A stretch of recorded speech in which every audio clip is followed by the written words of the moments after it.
I recently played close to 100 new titles in the Steam Next Fest event. I immediately wishlisted like a whole bunch of them, and I've created a series of videos highlighting some of these titles to hopefully share some of the love.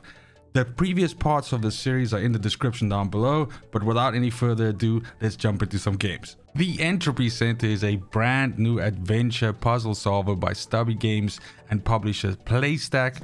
And essentially this revolves around you going through a facility trying to solve the mysteries of it with your trusty Entropy reversal gun, which has its own personality and this really cute AI that's built into it that talks to you the entire time.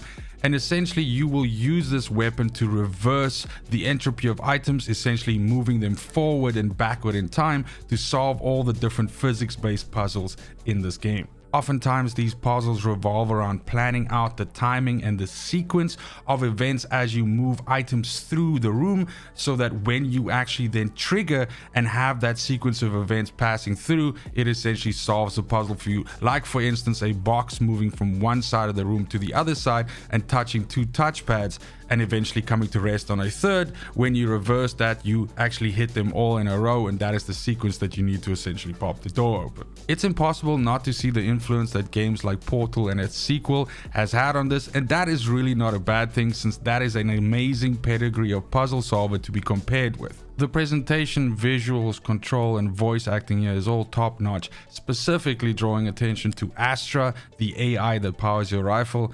And I look forward to returning to the facility on the 3rd of November 2022 when this comes out. Next up, we have a indie card battler roguelite called Wildfrost by developer Deadpan Games and publisher Chucklefish. And yes, I know that we've seen card-based roguelites like this before with the excellent Slay the Spire and Griftlands. But unfortunately, I have to report that this game shares the same disregard for your free time that those two previous games do, and you will be dumping tons and tons of hours into this trying to get the perfect run going with the perfect combination of cards. Where Wildfrost tries to differentiate itself from the pack is the fact that you control a leader and minions on the battle map at the same time as you play your cards. And all of your cards, as well as the cards that you are going up against, aka the monsters that you are fighting, have counters on them. And this is where the strategy of the game really comes in, where a lot of your cards actually manipulate the counters on either your cards or your opponent's cards, and you are trying to create this perfect sort of timing where the timers cascade off and all of your effects trigger before your enemy's effects trigger, thereby allowing you to win the battle. There's a ton to work with here, as there are many different leader types as well as companion types, and that doesn't even begin to touch on all of the different cards that you can bring in, some of them allowing you to directly damage enemies, poison them, delay their turns, give yourself buffs to increase your damage, and just generally manipulate the battlefield in many different ways. Over time, and after many attempts at a successful run, you'll accumulate currency which you can slowly start chipping away at the upgrade system in the game, thereby offering you an advantage to your follow-up runs. With nearly endless replayability and daily runs and challenges provided by the developer, this perfectly suits the portability of its one-run gameplay loop, and I look forward to trying this out. Hopefully that happens to still be this year, as currently its Steam page reflects a release date of winter 2022, so no specific date specified. Then last for this video as well as this series is a action RPG hack and slash called Superfuse by developer Stich Entertainment and publisher Raw Fury. Supporting single player and up to 4-player co-op, this is essentially Diablo with superheroes, and I love the cartoon aesthetic.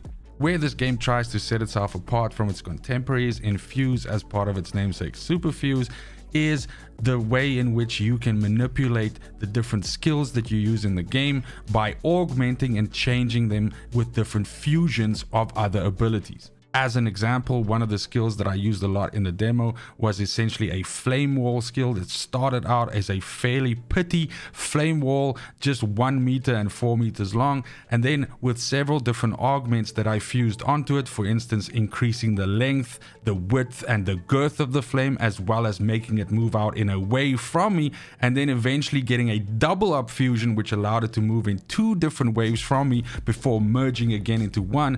This really shows you the different customizations that is just available on one skill alone. What further on comes down the line is combining different skills together, and this certainly has me interested in seeing all of the different weird combinations that you can come up with.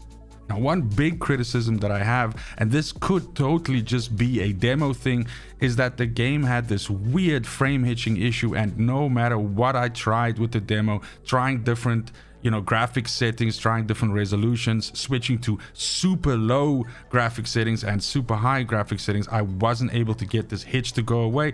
And I really do hope that this was purely a demo issue, or maybe an issue of my connectability to the servers for this game that was causing it, and that wouldn't be something that would persist into the full game. On the other side of the coin, one big compliment that I can give the game is the fact that you have this zoomed out perspective. This is often a criticism or a problem of sorts that I have with games of this type, where I sometimes feel that we are far too zoomed in to the character that you're playing with, and I wish that there was an option to get more almost a bird's eye view of the action, as I really like to see the skills go off and affect the entire battlefield as you blow up and set everything on fire.